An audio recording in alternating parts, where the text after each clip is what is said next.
I know University of Birmingham is one of them, a few of them like that, but I will find out and I will send it to you on the Telegram. I'll change it on Monday and I'll send that to you. So with the red listing, I just want to chip in something. So what the UK government is doing is what they are not allowing is for like agencies to go to the countries to recruit people from the red list. However, they said that if somebody personally comes to you to apply, like to look for a job, then you need to consider the person. You get red list does not totally mean that they cannot employ. It just means that agencies cannot employ you. But if you personally apply yourself to maybe the school or the university, they should be able to like employ you. I think the red list affects Ghana as well. And I think it did, because I remember that I asked a few questions and they said it did. Before I came to the UK, we were hearing about this red list thing. However, at the moment, it wasn't so like strange and they weren't so bent on it. So we're able to come along. But as time went on, it has become more serious. Now you have to search for the jobs yourself, which is why I was saying that getting a job is difficult, because you have to do all the work of searching for a job for someone because previously agencies who had like links to certain employers, you just have to apply to the agency, then the agency will link you to. I don't want to see the way you fall apart. Even though you told me take it back your heart, I still spin inside your orbit. So you're welcome. The title of today's meeting is discussing the new restrictions on the criteria to get QTS by overseas teachers. So anyone that was not trained in the UK is considered an overseas teacher. A bit of a disclaimer, I do not work with the UK government or Department of Education, the TRA, or Get Into Teaching. All of the content that I'm going to be presenting today is actually not my intellectual work. I just did a bit of research and I'm putting together something to make you understand what is going on here. Initially, let me give you a bit of a background for people that still do not understand. Before they even extended this privilege to Ghana, Nigeria, Jamaica, and these new countries, it was for certain European countries. They were given 4 years to be able to come to the UK to get their QTS. So when they come into the UK, they have up to 4 years to work to get their QTS. Recently, the UK government wants to introduce something called Apply for Qualified Teacher Status in England. And they are starting that on the 1st of February. And they want some other countries to be able to apply.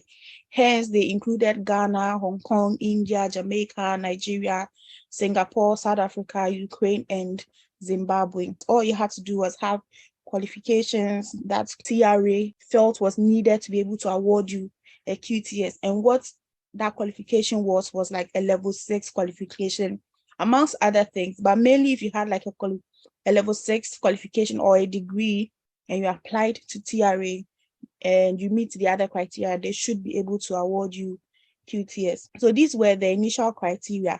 As long as you were from Ghana, Hong Kong, India, Jamaica, Nigeria, Singapore, South Africa, Ukraine, and Zimbabwe, and you applied, you would have been eligible to get a QTS. And you also needed to have completed a teacher training that gives you a level 6 qualification. And what they mean normally is your degree. Because for you to be able to teach in the UK, you need to have a degree. And also you need to have been qualified to teach children ages 5 to 16. Now, they didn't want you could break it maybe from 5 to 11. If you're qualified to teach from 5 to 11, you could still qualify. From 14 to 16, you still qualify, not necessarily qualified to teach from 5 all the way to 16. And then as long as you pass all the sanction and criminal record checks, you were good to go. And finally, you just needed to have a bit of experience, at least 1 year school experience. Over here, there are 9 countries: Ghana, Hong Kong, India, Jamaica, Nigeria, Singapore, South Africa, Ukraine, and Zimbabwe. But with the new restrictions, 2 of those countries have been moved to join the other European countries. And now we've just got 7. We've got Ghana, India, Jamaica, Nigeria, Singapore, South Africa, and Zimbabwe. Now, what they are saying is that if you are from these countries, you must have a subject specialism in maths, science, or the languages. And these are the languages that they want: French, Italian, Japanese, Latin, Mandarin, Russian, and Spanish. English is not part, okay? And with the sciences, they want biology, chemistry, physics, okay, and mathematics. So you should have maybe a degree in one of these specialized subjects, or you should be qualified to teach these subjects. And as usual, your degree should be made up of at least 50%. But I know for sure that a lot of you, because they brought this subject specialism, a lot of you may miss it because you're not specialized in just one particular subject. You normally have like a general qualification. That means that a lot of people are going to be cut off because they're not going to be able to meet these restrictions. But the good news is that in May, they are considering adding new subjects.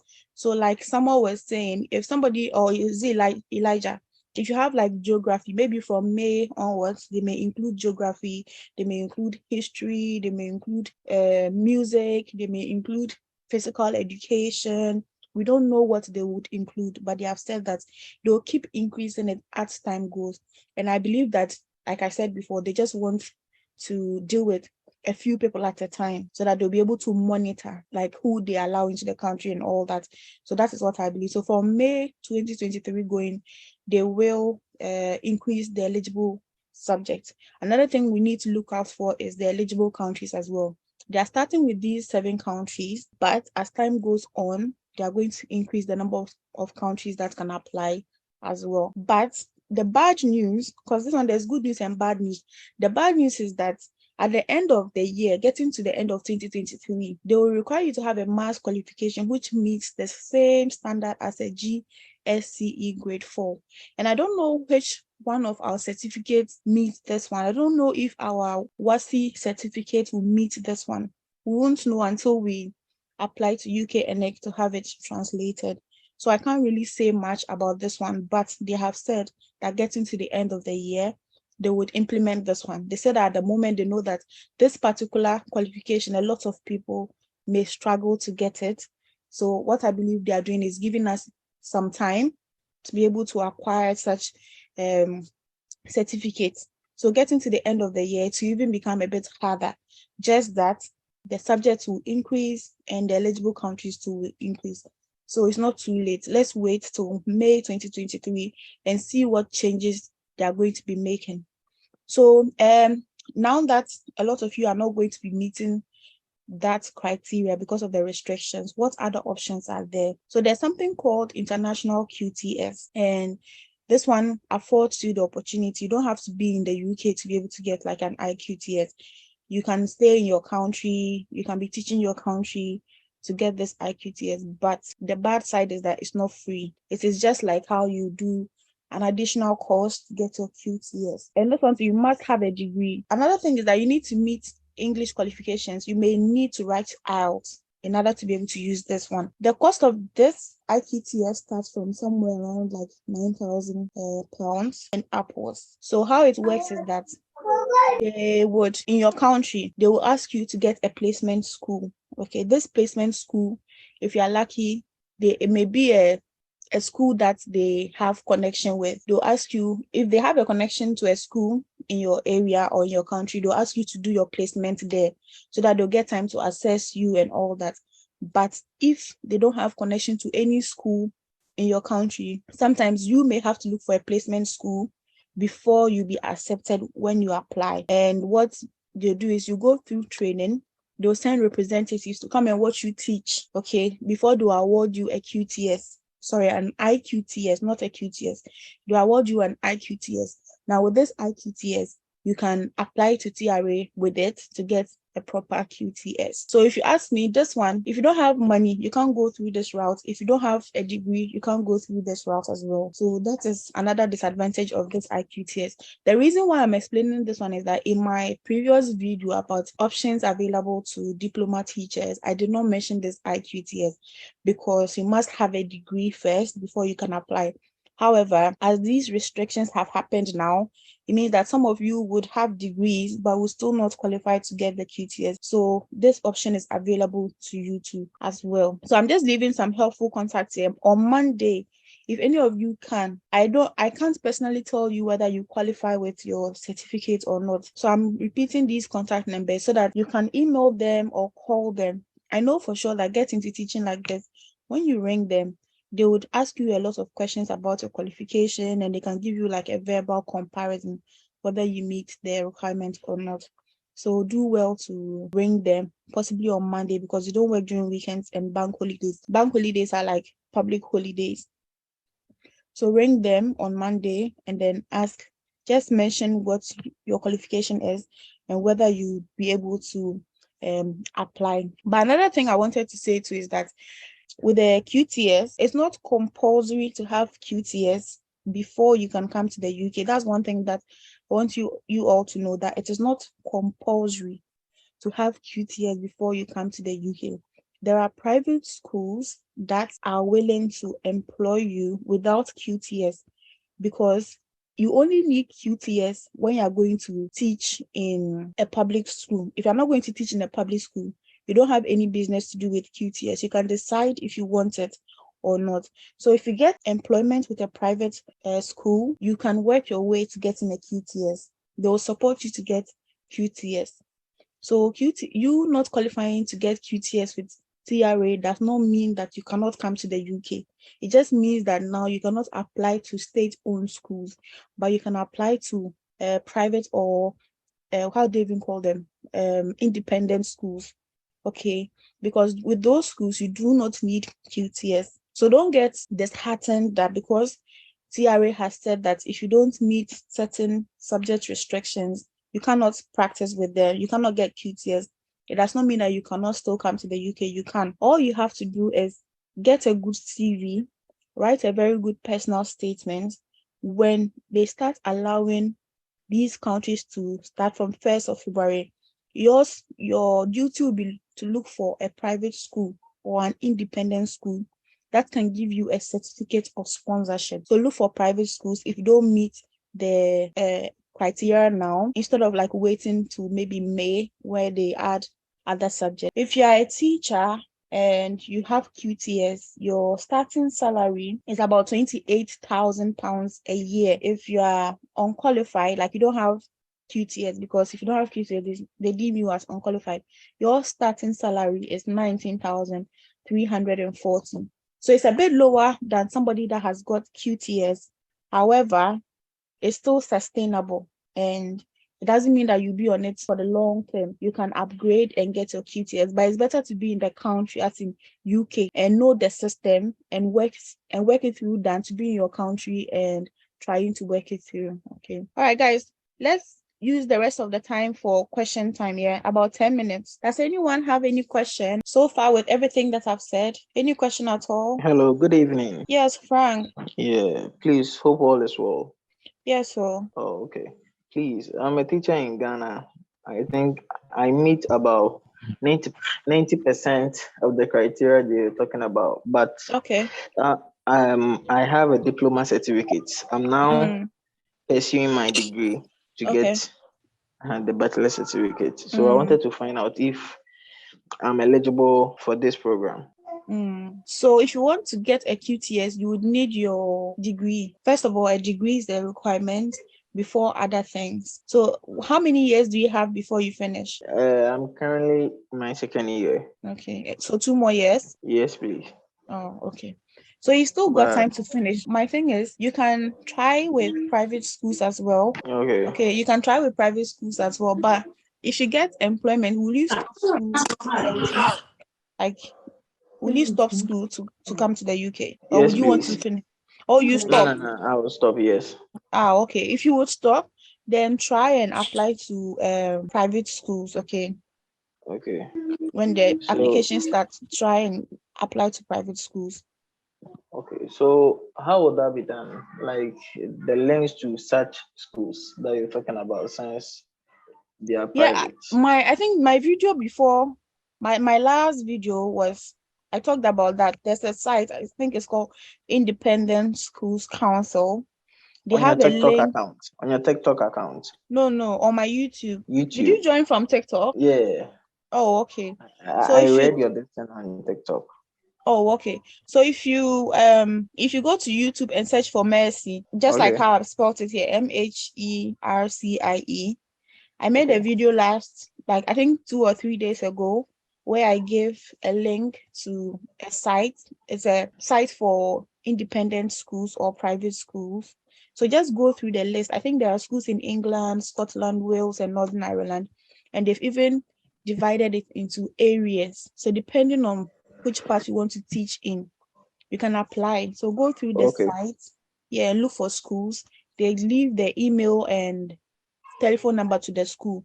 So what you have to do is you have to do a lot of work, really, because you have to be emailing the school or calling them to ask if they take overseas teachers and what the process is like for them. But there are lots of schools there. There are lots of schools there. And please, concerning the personal statement that you made mention of, what entails in that? I want to know.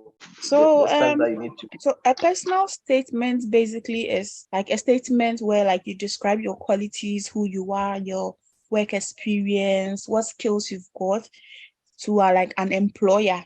And like it's basically you trying to convince them as to why they should employ you. It's like you selling yourself. Mostly if you've applied to jobs on track jobs, there is a place where they ask you a question like, why do you think we should employ you? That is they asking you for your personal statement. So it's basically like that. And I'll advise you all to like get time, sit down and type a really good personal statement. How, like, if an employer was employing you today and they asked you to sell yourself to them, why should we employ you? What makes you stand out from the other people? Get something like that down. Anytime you are applying to a job, you just copy and paste. It's much easier because you do that with every job application, especially if it's on track job. You do that with every application. And what I also want you all to know that getting QTS, getting a job and getting a visa are 3 separate things. After you get the QTS, you have to get a job and then you have to apply for a visa. So if you don't qualify for QTS, but you qualify to teach in a private school, you still have to search for a job and you still have to get a visa. So yeah, there are 3, it's not all together, 3 different things. That's why I think, and I was saying that the statement of comparability is not that important, because once TRA says that you've qualified and you apply for the job, if the person who wants to give you a job wants to know, because you've uploaded like your transcript and your qualification, they can easily apply to ENIC UK or check with ENIC UK for you. That's why TRA was saying that if you actually take your time, you can actually get your teaching provider to do the statement of comparability for you for free. Frank, I don't know if you've seen any of my videos. Don't be confused if you haven't seen any of my videos. I've not so yeah, a bit confused. So please after this session, I will go please go and go and see channel. the videos and you understand everything. Yes. HOA. Oh, okay. HOA, you can talk. You can unmute yourself and talk. Hello, Miss. Good evening. Good evening. I can hear you, HOA. Like you said, if you don't qualify to teach in a public school, you can qualify for the private school. Yeah. Because no, something is very difficult getting visa in Ghana, especially with the private one. If you are easy. So, you're saying it's difficult to get a job when you're in Ghana? I'm saying it's difficult getting visa in Ghana. Oh, visa. No, it's not difficult. It's not difficult to get a visa when you're in Ghana, especially a skilled worker visa where they need you here and you meet the requirements. Okay. It's not difficult to get a visa, unless maybe you are coming for something else. Some of the visas are difficult to get, but with skilled worker visa like this, when they give you the visa, when you go to them, they don't even really do much. All they do is take your fingerprints. It's easy, and they give you. Some people get their visas within 2 to 3 weeks. It's not something they'll refuse. If you have a sponsor, if your employer is a sponsor and you meet the criteria, Okay, you can speak English well, you meet their criteria to be employed, you get a visa. Okay. And the difficult part is actually getting the job. That's the difficult part. If I'm going to be honest, the difficult part is getting the job. Because you, even with nurses like that, you apply to over 50 hospitals, but you get calls from just maybe 2 or 3. And some of the interviews, you may not even pass it. So that's the difficult part. But once you get a job and they give you a job offer, the visa is not difficult. Esther, you may talk. Yeah, you're welcome. Hi, good evening, everyone. Hi. So my question is, I wanted to ask for families, because I'm in the UK. My question is for families back home. From what I understand in the new, with the new update, they're looking for secondary school teachers, from what I understand, right? Because 11 to 16 is secondary school compared to before that they wanted. Okay, because I wanted to ask for people. They said maths, English, and maths, science, and languages, I believe. So if I have someone that studied computer science, does that still fall under the sciences, or it has to be physics, chemistry, and biology? That's the question now, because if we say computer science is a science, we can say agricultural science is a science. We can say geography like that is a science. They haven't really specified, so I can't say maybe it's just biology, science, and maths. Okay. Physics, but I know that those are the sciences. Okay. Biology, physics, and chemistry are the sciences. So let's wait. We'll find out on Monday, maybe whether other sciences are part or they just want these 3. But anyways, with computer science like this, the last time I spoke with getintoteaching, what they said was they know that certain subjects are not part of like basic education, something like computer science. However, it needs to be taught in school. They need to teach them. So exceptions can be made. Person actually studied. I think the person studied outside one of the European countries. Funny enough, I can't remember what. It's actually my uncle, but he studied in one of the European countries. Yeah.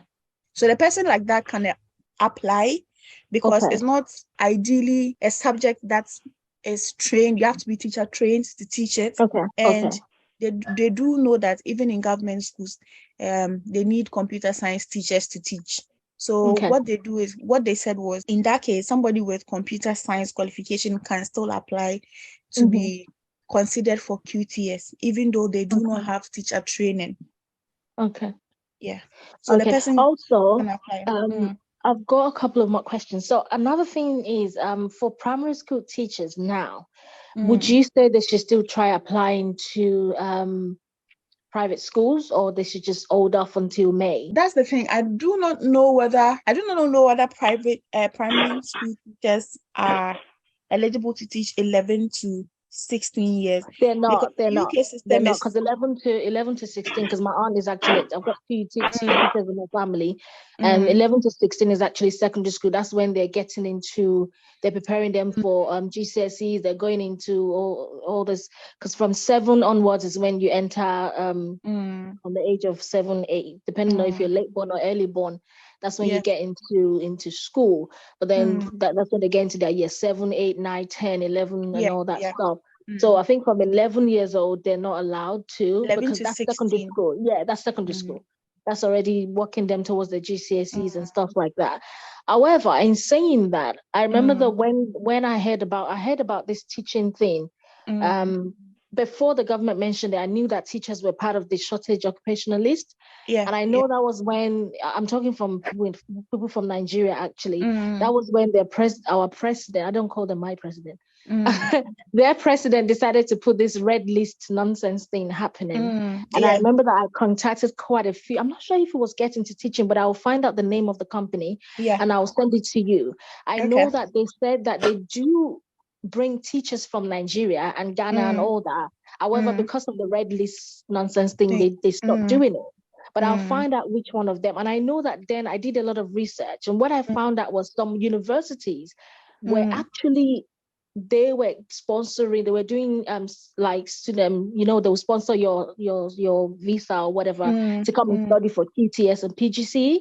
I remember that I do have quite a lot of their links then, and I was contacting them, but the problem was Nigeria was on the red list. So they were not taking them. I'm gonna find out now, like you said, that we should all try and do a research. I'll try and do the research for Monday and call those universities back and that agency to find out if it's something that they're now open to do now that the red list and everything has been lifted, and we're now part of the countries that are eligible. So if I find out anything, I'll try and send it over to you so that it can help everyone as well. But I know 100% sure that happened because I've got a list of all of them, and there's a direct link on gov.uk whereby they have all these PGC whereby you're training on the work, but you cannot do your work experience with another school. You have to do it with them. I know University of Birmingham is one of them, a few of them like that, but I will find out and I will send it to you on the Telegram. I'll try and do that on Monday and I'll send that to you. So with the red listing, I just want to chip in something.